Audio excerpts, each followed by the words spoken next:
Hello to everyone, सभी को नमस्कार। आज अपन चर्चा करने वाले हैं संविधान का सेकेंड क्लास ना। तो अपन कल क्या पढ़े थे भाई, जैसे संविधान का शुरुआत कैसे हुआ है ना, उसका उत्पत्ति का क्या रीजन रहता है, उसके बाद कितने अंग होता है, कल उसको चर्चा किए थे ना। और डिफिनेशन के बारे में आज अपन चर्चा करेंगे। विश्व में विश्व में संविधान का विकास कैसे हो रहा है उसके बारे में जानेंगे ना। तो अपन कल एक कोड लिखे थे है ना। तो संविधान का विकास क्रम,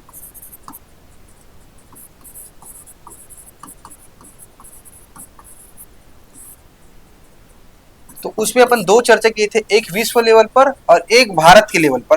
तो सबसे पहले अपन चर्चा करेंगे विश्व के लेवल पर। तो अपन अपन कोड बनाए थे बी ए फ्रेंड एफ, ठीक है। तो बी ए एफ आर। तो सबसे पहले क्या था आपका, ब्रिटेन ब्रिटेन की क्रांति। तो क्या लिखे थे 1215। उसके बाद अमेरिका, ठीक है, क्या लिखे थे 1776। इसके बाद क्या था एफ, मतलब फ्रांस की क्रांति 1789।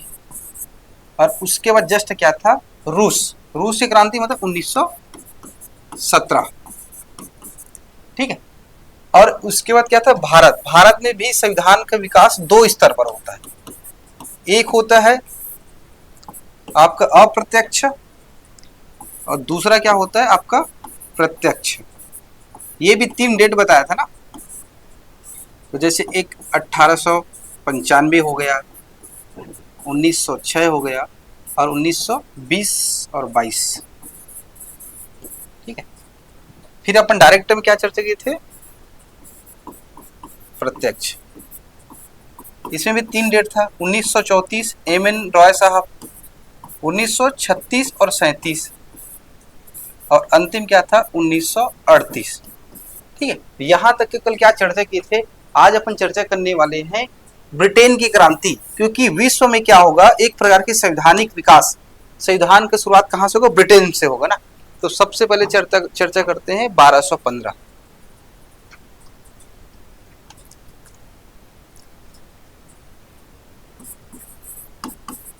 1215 ब्रिटेन की क्रांति।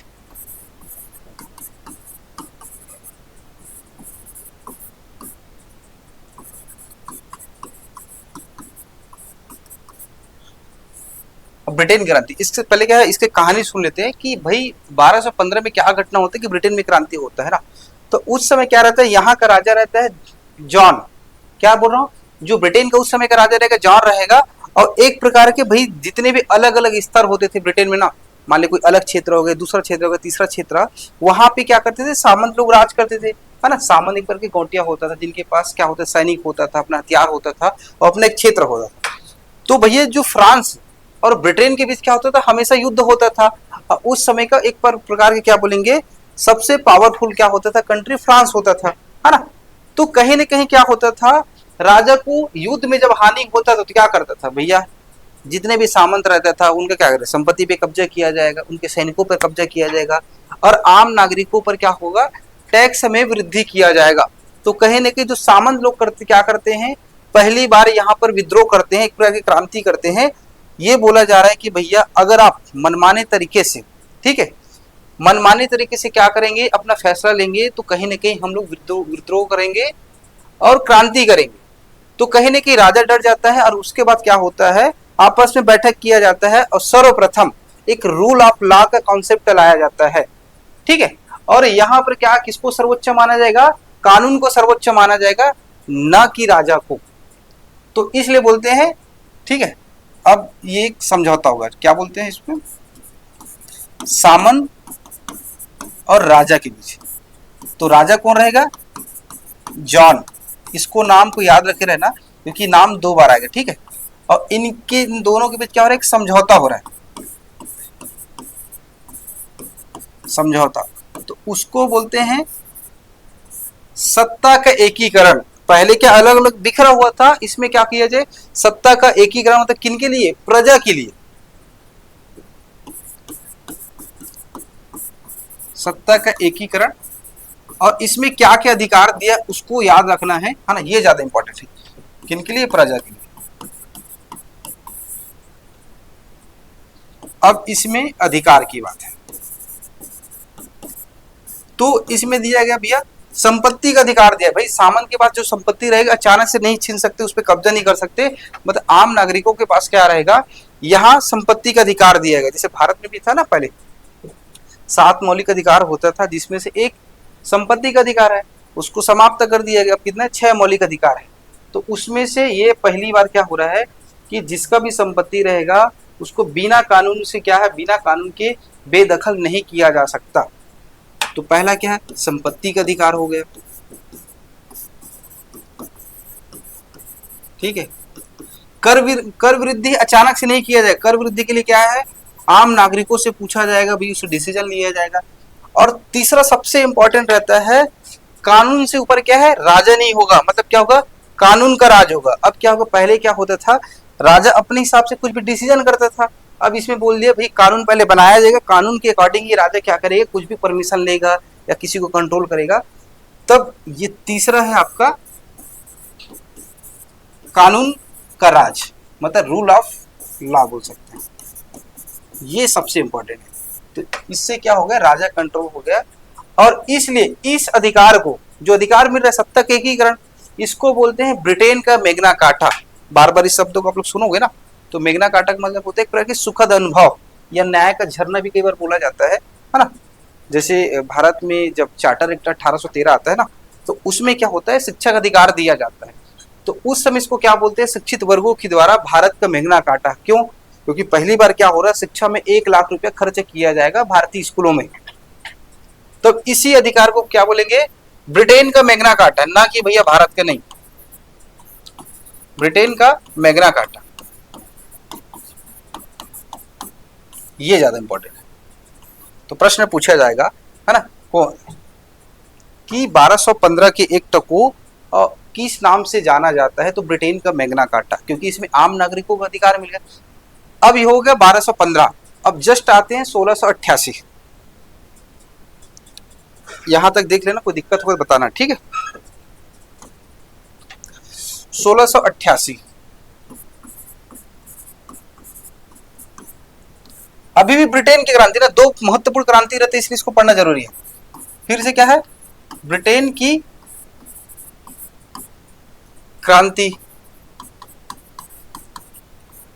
चलिए, इस समय यहां का राजा कौन रहेगा, जेम्स द्वितीय। राजा का नाम क्या है, जेम्स द्वितीय। द्वितीय मतलब सेकेंड, ये राजा रहेगा। और इनका क्या खास बात रहता है, इसको ध्यान से सुनना। अब एक्चुअल में क्या रहता है, ये 2 विवाह किया रहता है ना। कौन, जेम्स द्वितीय क्या 2 विवाह किया रहता है। ये ब्रिटेन का राजा रहेगा, ये बुजुर्ग हो जाता है। तो भैया बुजुर्ग हो गए तो एक प्रकार से क्या होता है, अब सत्ता का हस्तांतरण तो करेगा, उसका पुत्र ही बनेगा। अब एक्चुअल में क्या, जो पहली पत्नी से एक पुत्री हुआ रहता है, उस पुत्री का नाम है मेरी। क्या नाम है, मेरी। मेरी गोल्ड बिस्किट खाते हो ना, वही वाला मेरी। कई लोग मारिया बोल देते, कई लोग मेरी बोल देते हैं, ठीक है, मेरी। अब एक्चुअल में क्या है, राजा कैथोलिक धर्म को मानने वाला व्यक्ति रहता है। ईसाई धर्म 2 पंथों में विभाजन है, जैसे कैथोलिक धर्म, दूसरा होता है प्रोटेस्टेंट, जिसको उदारवादी भी बोला जाता है ना। अब उसमें हो जाता है, अब वहां की प्रजा, मतलब ब्रिटेन की प्रजा को डर लगने लग गया है कि भैया राजा क्या है, कैथोलिक धर्म को मानने वाला है। और अपने जो उसकी दूसरी पत्नी रहती है, उसका नाम रहता है मेरी डेथ, एनी मेरी डेथ नाम रहता है ना, एनी मेरी डेथ उनका नाम रहता है। और वो क्या रहती है, कैथोलिक धर्म को मानने वाली रहती है। कैथोलिक एक प्रकार के कट्टर लोग होते हैं, जैसे हिंदू में कट्टर वर्ग रहता है, एक लिबरल वाला रहता है, उसी प्रकार, है ना। तो जितने भी जो बड़े बड़े पोस्ट हो गए, मंत्री हो गए, कुलपति हो गए, या स्कूल कॉलेज के चांसलर हो गए, प्रिंसिपल हो गए, सबको किनको बनाया जाता है, कैथोलिक धर्म के मानने वाले लोगों को। और एक प्रकार के प्रोटेस्टेंट धर्म को मानने वाले एक साथ कहीं ना कहीं एक प्रकार की इग्नोर किया जाता है, उस पर ध्यान नहीं दिया जाता। तो वहां की प्रजा के द्वारा क्या किया जाता है, एक आंदोलन चलाया जाता है। और उनके नेतृत्वकर्ता कौन रहेंगे, जॉन लॉक। वो एक बार जॉन वाला सुने ना, वही वाला, यहाँ पे लॉक होगा, लेकिन जॉन लॉक क्या रहेगा, एक दार्शनिक रहेगा ब्रिटेन का, है ना। और उनके द्वारा नेतृत्व किया जाता है, मतलब आंदोलन किया जाता है। जो जेम्स द्वितीय रहता है ना, उसके महल के सामने ये लोग ना सैकड़ों दिन तक बैठे रहते हैं, उनको डराया धमकाया जाता है एक प्रकार के आंदोलन करके। और उसमें क्या होता है, इसके कारण राजा को डर लगने लग जाता है और कहीं न कहीं सत्ता का हस्तांतरण होता है। उसको किस नाम से जाना जाता है, ग्लोरियस रिवॉल्ट मतलब गौरवमयी क्रांति के नाम से भी जाना जाता है। तीसरा नाम बोलते हैं ब्लडलेस, क्या बोलेंगे, रिवॉल्ट मतलब रक्तहीन क्रांति। भैया अगर क्रांति होता है, युद्ध होता है, अगर उसमें मान लीजिए गोला चलेगा, बारूद चलेगा, मारधाड़ होगा, हिंसा होगा, तब उसको क्या बोलते हैं भैया, रक्त माना जाएगा। तो इसमें आंदोलन शांतिपूर्ण तरीके से क्या किया जा रहा है, कहीं ना कहीं जेम्स द्वितीय का विरोध किया जा रहा है। तो इसलिए इसको क्या बोलते हैं, रक्तहीन क्रांति मतलब बिना खून बहाए सत्ता का हस्तांतरण करना। तो चलिए क्या क्या जो फैक्ट लिखी चर्चा की है उसको पहले लिखते हैं ना। तो पहली पत्नी से उसको पुत्री, तो पुत्री का क्या नाम है, मेरी। और ये लोग कौन से धर्म को मानने वाले हैं, प्रोटेस्टेंट, प्रोटेस्टेंट, ठीक है।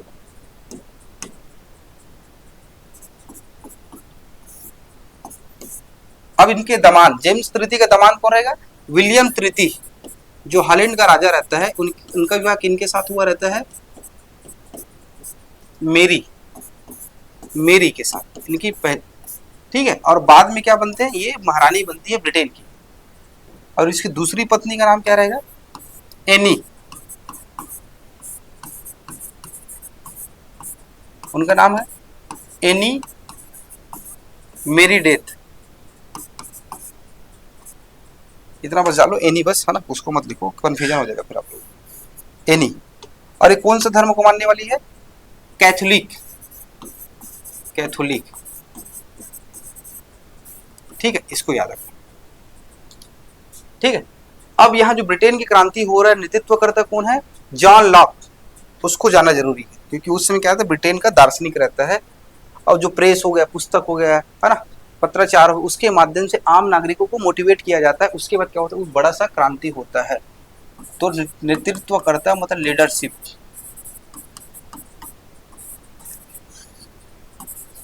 John Locke. तो प्रश्न ऐसा पूछेगा, 1688 के क्रांति के नेता किनको माना जाता है, प्रमुख, जॉन लॉक, है ना। और इस क्रांति को संज्ञा मतलब और किस नाम से जाना जाता है, वो संज्ञा दिया जाएगा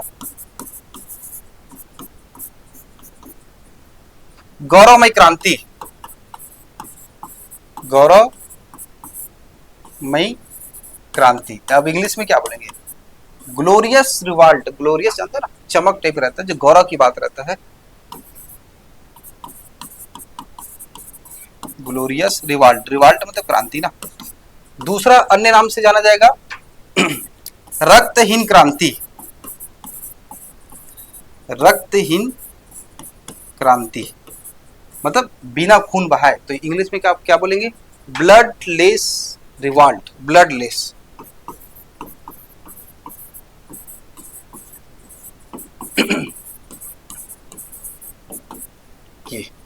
ये ज्यादा इंपॉर्टेंट है।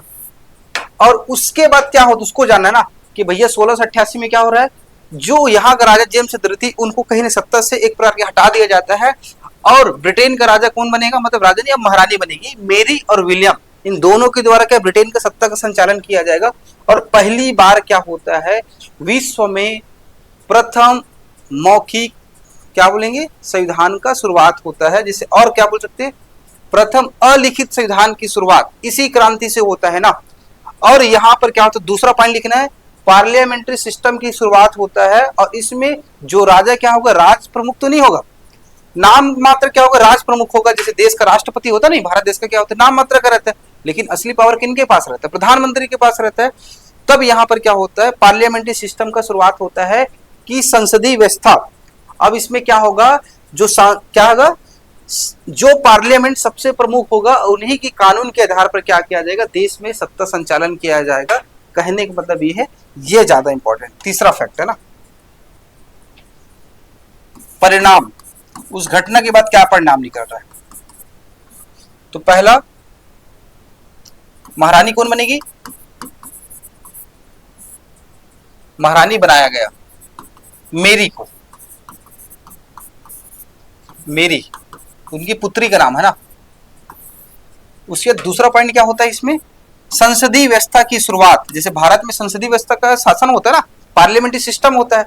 भैया हम लोग पहले चुनाव क्या करते हैं, चुनाव होता है, फिर हम लोग वोटिंग देते हैं जिसमें सांसदों को चुनाव किया जाता है, फिर सांसद लोग क्या करते हैं, प्रधानमंत्री का चुनाव किया जाता है। मतलब प्रधानमंत्री क्या होता है, एक प्रकार का देश का एक प्रकार का प्रमुख होता है, बोल सकते हो। संसदीय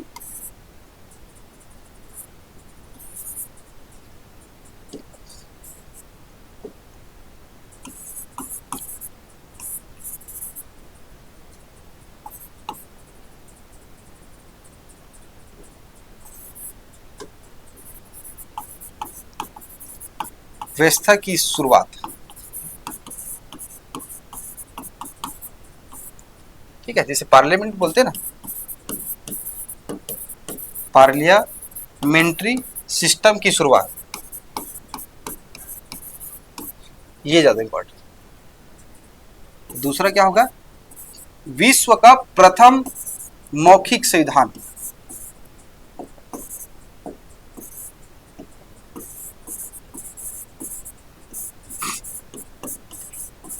प्रथम मौखिक संविधान कहाँ लिखा जाएगा, ब्रिटेन में। मौखिक का मतलब होता है कि जैसे कुछ भी लिखित रूप में होता है तो उसको क्या मानते हैं, लिखित संविधान। जिसको परंपरागत तौर पे क्या है, उनको एक प्रकार के राइट से मिल रहा है, जो एक प्रकार के रीति रिवाज टाइप हो रहा है, ऐसे संविधान को क्या बोला जाता है, मौखिक, है ना। जैसे यहाँ पे क्या है, शुरुआत में क्या संपत्ति का अधिकार दे दिया, कानून का राज दे दिया गया, तो ये क्या है, एक प्रकार के मौखिक है। विश्व का प्रथम मौखिक संविधान ब्रिटेन। तो ये इंपॉर्टेंट प्रश्न है, इसको याद रखे रहना, हाँ, प्रश्न एग्जाम में बार बार पूछा जाता है। चलिए नेक्स्ट, इसके बाद क्या चर्चा करेंगे,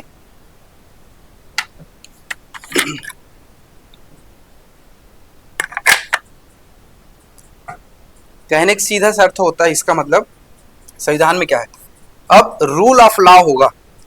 दो चीज होता है, एक रूल बाय लॉ होता है, एक रूल ऑफ लॉ। तो भैया कानून का राज इसको बोलते हैं, संविधान में यही अधिकार मिल जाता है, रूल ऑफ लॉ। अब राजा कुछ भी डिसीजन नहीं लेगा, कौन सा डिसीजन लेगा, पार्लियामेंट लेगा। चलिए नेक्स्ट अपन चर्चा करते हैं 1776 अमेरिका की क्रांति।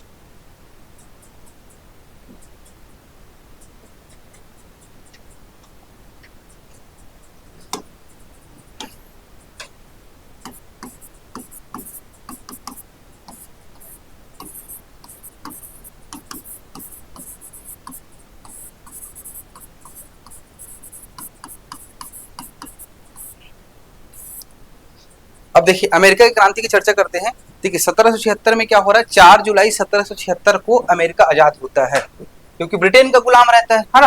तो ब्रिटेन का गुलाम रहता है, तो उस समय घटना शुरुआत कैसे होता है, 1773 में क्या होता है, Boston T party. T party के कहने का मतलब होता है, जो चाय से भरा हुआ जहाज, बोस्टन शहर रहता है, कोस्टल एरिया रहता है ना, तटीय क्षेत्र, ऐसा तटीय एरिया रहता है ना, ऐसे वाले, वहां पर इनसे अलग से टैक्स लिया जाता है अमेरिकाओं से, है ना। अमेरिका के जो नागरिक रहता है उससे टैक्स वगैरह लिया जाता है, और उसके कारण क्या होता है, उन लोगों को बहुत ज्यादा नुकसान होता है। दूसरा चीज क्या रहता है, इनको प्रतिनिधि नहीं बनाया जाता। भाई कोई भी संगठन बनेगा, अब अमेरिका में अगर सामान बेच रहे हो, खरीद रहे हो, तो भैया ये ऐसा तो है कि यहाँ का प्रतिनिधि इनको भी बनाओ, अमेरिका के लोगों को। तो इनका मांग वही रहता है, प्रतिनिधि नहीं तो कर नहीं, इनका एक नारा चलता है ना। और वहां पे जो जो चाय से भरा हुआ जहाज रहता है उनको डुबा दिया जाता है, और वहां पे क्रांति होता है ना।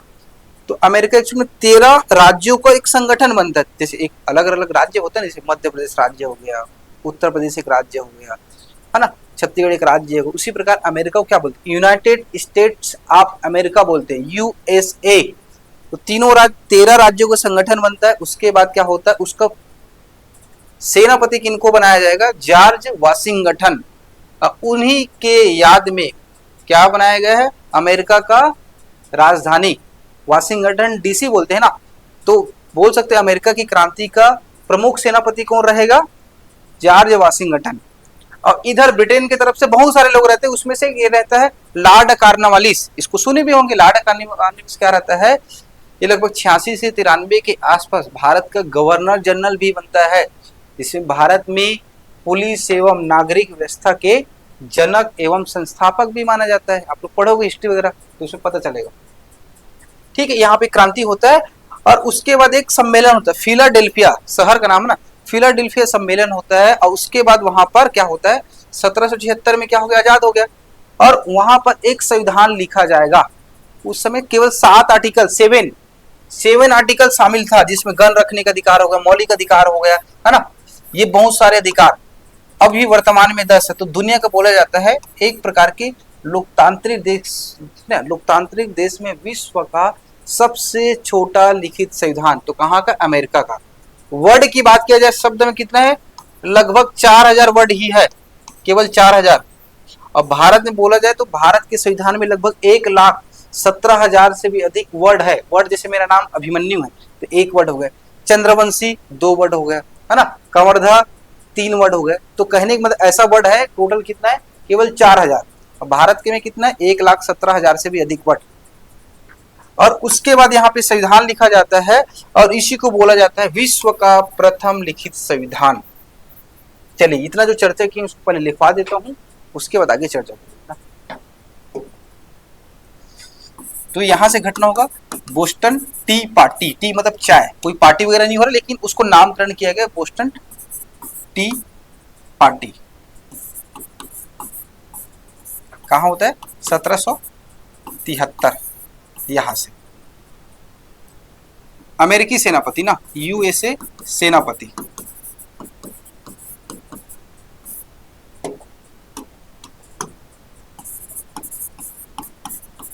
George Washington.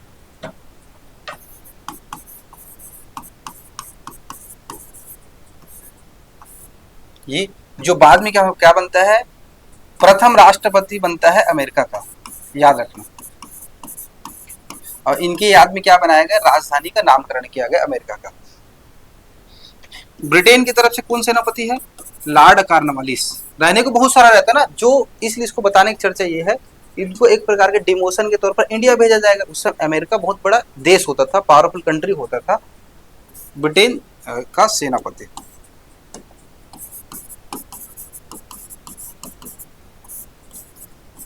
Lord Cornwallis. क्योंकि देख 1776 हो रहा है, अब 86 में 10 साल के बाद इंडिया आएगा बंदा, ये गवर्नर जनरल बनकर।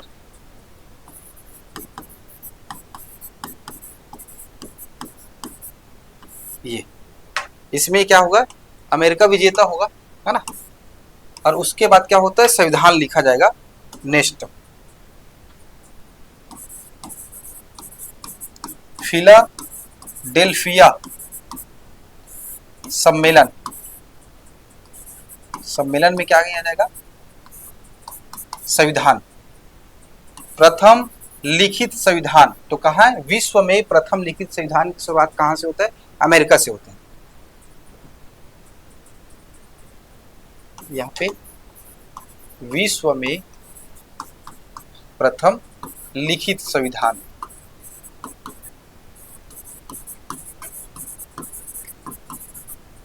USA, United states America. और इसको किस नाम से जाना जाता है, जैसे हम लोग बोलते हैं भारत का संविधान बोलते हैं, कॉन्स्टिट्यूशन, है ना, जैसे इंडियन कॉन्स्टिट्यूशन बोलते हैं, उसी प्रकार ये लोग किस नाम से उसको बोलते हैं, बिल ऑफ राइट्स। क्या बोलते हैं, बिल ऑफ राइट्स से बोला जाता है उसको, बिल ऑफ राइट। एक प्रकार के अधिकारों का पत्र बोल सकते हो, या अधिनियमों का अधिकार बोल सकते हो, है ना। और इनको लिखने वाला हो रहेगा, याद रखना ना, जो बिल ऑफ राइट्स को किनके द्वारा लिखा जाएगा, थॉमस जैफरसन।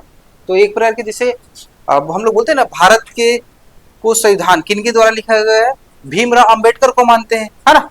उसी प्रकार अमेरिका के संविधान किनको माना जाएगा, थॉमस जैफरसन। इस नाम को अच्छे से याद रखना। जो बाद में क्या बनता है, अमेरिका का तीसरे राष्ट्रपति बनता है, थॉमस जैफरसन। तो अमेरिका का संविधान लिखने वाला कौन है, थॉमस जैफरसन।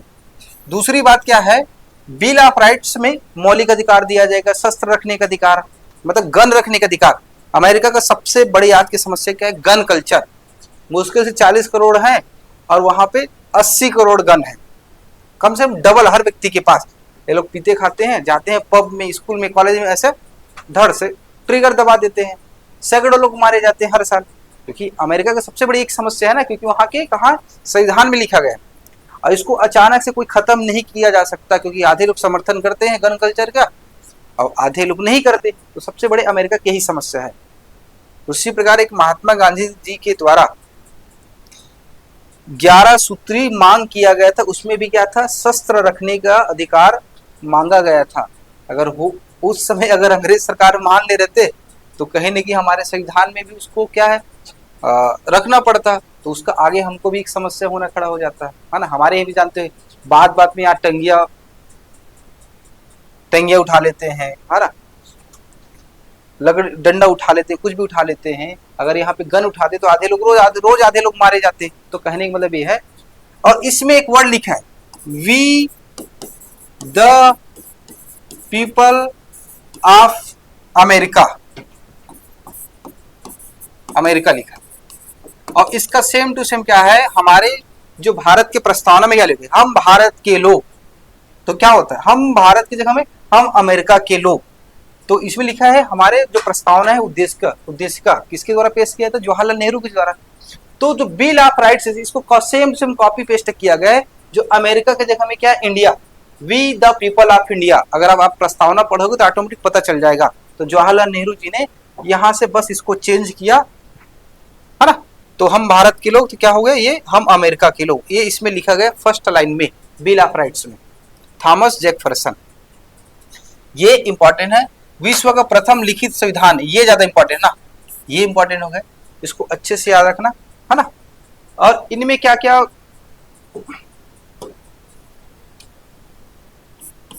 इसमें सब मौलिक अधिकार दिया गया ना, फंडामेंटल राइट्स। विश्व में सर्वप्रथम दुनिया भर में क्या होता है, मौलिक अधिकार अमेरिका से माना जाता है, मौलिक अधिकार।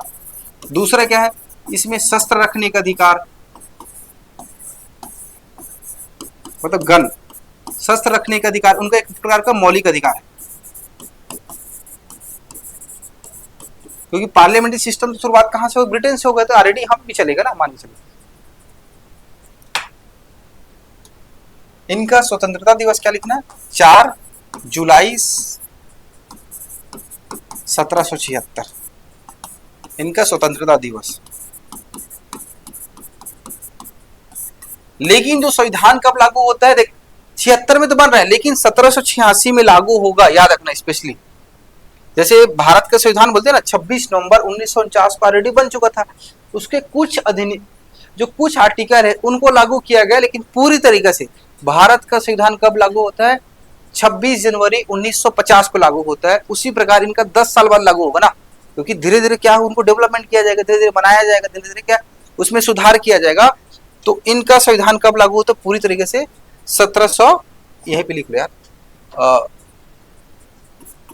पूर्ण रूप से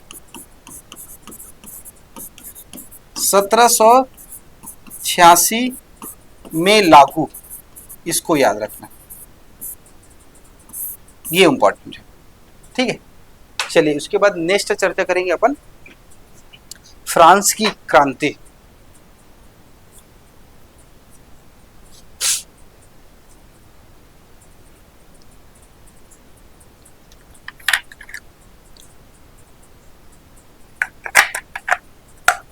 ये पानी थोड़ा सा 5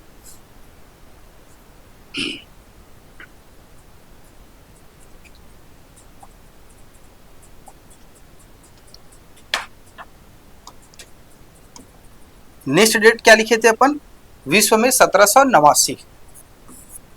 देख संविधान का विकास ऐसे धीरे धीरे हो रहा है ना, इसको पढ़ना बहुत जरूरी, क्योंकि जब तक क्या है, अब संविधान के हिस्ट्री को नहीं जानोगे, तब तक नहीं समझोगे, तब तक आपको उसके विकास क्रम समझ नहीं आएगा। हम डायरेक्ट प्रस्तावना भी पढ़ा सकते हैं, लेकिन प्रस्तावना पढ़ने से पहले इसको जानना जरूरी है कि वर्ल्ड लेवल पर कैसे कैसे विकास हो रहा है और उनका क्या क्या प्रभाव पड़ रहा है। 1789 लिखियो ना, सॉरी ये 89, इसका डेट तो आसान है, 1789, 789। तो फ्रांस की क्रांति,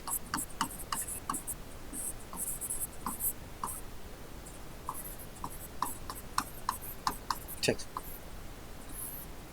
चलो इसके बारे में थोड़ा चर्चा कर लेते हैं, फिर आगे लिखवा दूंगा ना। देखिए क्या हो रहा है, 1789 फ्रांस की क्रांति।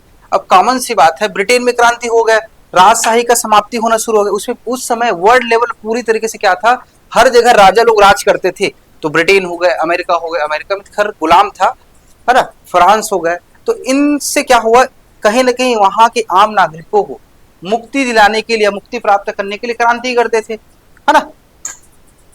एक मिनट ना,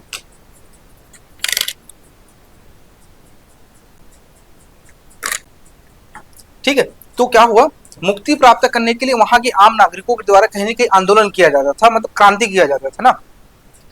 तब यहाँ का राजा कौन रहता है, राजा लुई 16, क्या बोल रहा हूँ, 16 नंबर का।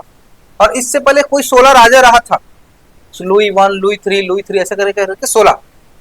लुई 16 मतलब लुई 16 क्या रहता है, यहाँ का राजा रहेगा 1789 में फ्रांस की क्रांति के समय। और रानी का नाम देखना यहाँ पर भी सेम पड़ेगा, मेरी मेरी डेथ। क्या नाम है, मेरी डेथ। पति पत्नी लोग रहते हैं, और वहां पर क्या होता है, कहीं ना कहीं सूखा पड़ जाता है, आपदा आ जाता है, और आम नागरिकों को कहीं ना कहीं एक समस्या खड़ा हो जाता है। तो उसी समय क्या होता है, ये थोड़ा अयास टाइप का व्यक्ति रहता है लुई 16, है ना। और ये प्रजा के हितों को ज्यादा ध्यान में नहीं रखा जाता, उनके समस्याओं पे ध्यान नहीं दिया जाता। तो इसके कारण क्या होता है, प्रजा के द्वारा, अब सीधी सी बात है भैया, वहां पर क्या है, आर्थिक समस्या खड़ा हो गया, किसानों की समस्या क्या दयनीय स्थिति है, उसके बावजूद भी क्या होता है, यहाँ पे टैक्स में वृद्धि कर दिया जाता है ना। तो उसके बाद क्या होता है, प्रजा के द्वारा यहाँ पर आंदोलन किया जाता है ना। तो आंदोलन किया जाता है, उसी समय एक रानी, रानी मतलब कौन, मेरी डेथ, मेरी डेथ वहां से गुजरती है ना। ये फैशन वगैरह में ज्यादा ध्यान देती है ना, क्योंकि उसको अच्छे से पढ़ेगा तो ज्यादा पता चलेगा। और उनके द्वारा एक स्टेटमेंट दिया जाता है, किनके किनके लिए, आंदोलनकारियों के लिए। अगर भैया अगर आप ब्रेड नहीं खा सकते तो केक खा लो, क्योंकि ब्रेड सबसे सस्ता माना जाता है और केक महंगा माना जाता है। तो कहीं न कहीं आंदोलनकारियों को लगा कि भैया हमारा मजाक उड़ाया जा रहा है रानी और राजा के द्वारा। और उसके बाद क्या होता है, पूरा आंदोलन उग्र हो जाता है। और उसी समय क्या होता है, इनको आंदोलन किया जाता है, और इनका जो सेनापति रहता है नेपोलियन बोनापार्ट, आप लोग सुने होंगे इसको। नेपोलियन बोनापार्ट को क्या माना जाता है, विश्व विजेता माना जाता है सिकंदर के बाद, क्योंकि पहले इनके पक्ष में रहता है, फिर बाद में क्या होता है, विद्रोही गुट में शामिल हो जाता है।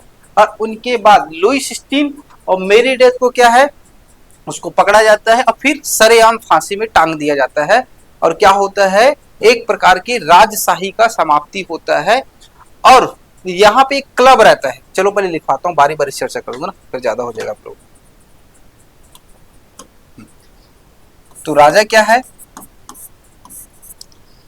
लुई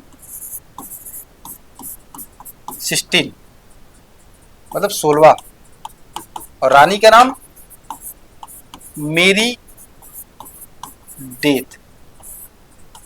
जो ब्रिटेन वाले पढ़े हो वही रानी, वही वाला रानी ना मेरी, लेकिन उसके जो दूसरी पत्नी का नाम क्या थे, एनी, एनी नाम था, ठीक है।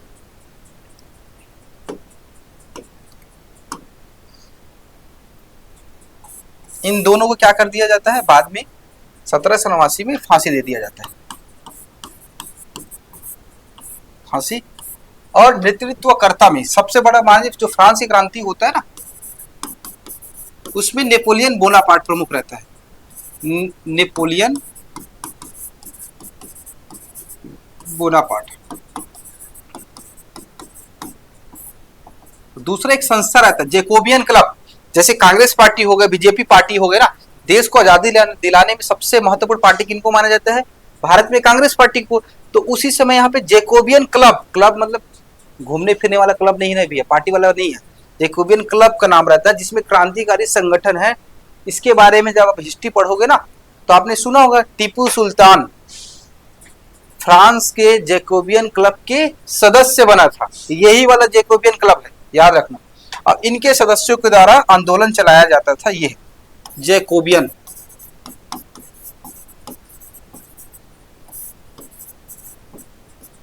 क्लब, ये है आपका क्रांतिकारी संगठन।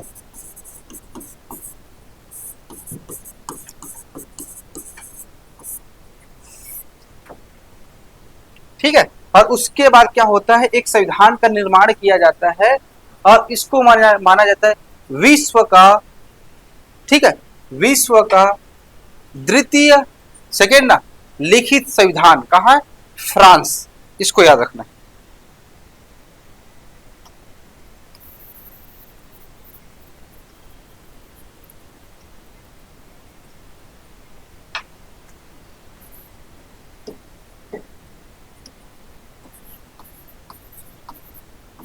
विश्व का द्वितीय, मतलब सेकेंड, द्वितीय लिखित संविधान, तो कहां से? फ्रांस में। लिखित संविधान की शुरुआत फ्रांस, इसको याद रखें। ठीक है, पहला अमेरिका में लिखित में ना, दूसरा ये ज्यादा इंपॉर्टेंट। ठीक है, और यहीं पर क्या होता है, 14 जुलाई 1789 1789 में एक जेल है, जेल का नाम है बेस्टिल जेल। क्या बोल रहा हूँ, बेस्टिल जेल पेरिस में है। पेरिस का एक क्या फेमस जेल रहता है, जैसे भारत में फेमस जेल क्या है, तिहाड़ जेल। वहां पे 20,000 कैदी लोग रहते हैं, एक जिला बना देना चाहिए उसको, है ना। तो उसी प्रकार बेस्टिल जेल रहता है, जो राजनीतिक कैदी रहता है, जो सरकार के कहीं न कहीं आंदोलन, उनका क्रिटिसाइज किया जाता है, आलोचना किया जाता है, उनको वहां पर कैद किया जाता था। तो 14 जुलाई 1789 को बेस्टिल जेल को तोड़ दिया जाता है ना। और उसी दिन को याद के तौर पे लोग क्या मनाते हैं, अपना स्वतंत्रता दिवस मनाते हैं फ्रांस के लोग। जैसे हम लोग 15 अगस्त मनाते हैं, देश आजाद हुआ था, तो इनका क्या रहेगा, 14 जुलाई। 14 जुलाई फ्रांस का स्वतंत्रता दिवस।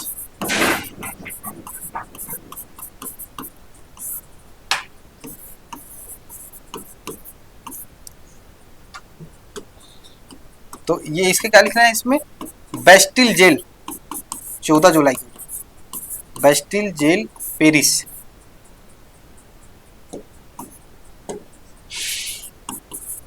पेरिस फ्रांस की राजधानी ना, जहां पे पेरिस ओलंपिक भी हुआ था, आप लोग सुना हो, है ना। सीन नदी के तट पर बसा हुआ फेमस प्रसिद्ध शहर, जहाँ एफिल टावर है, यही वाला, है ना।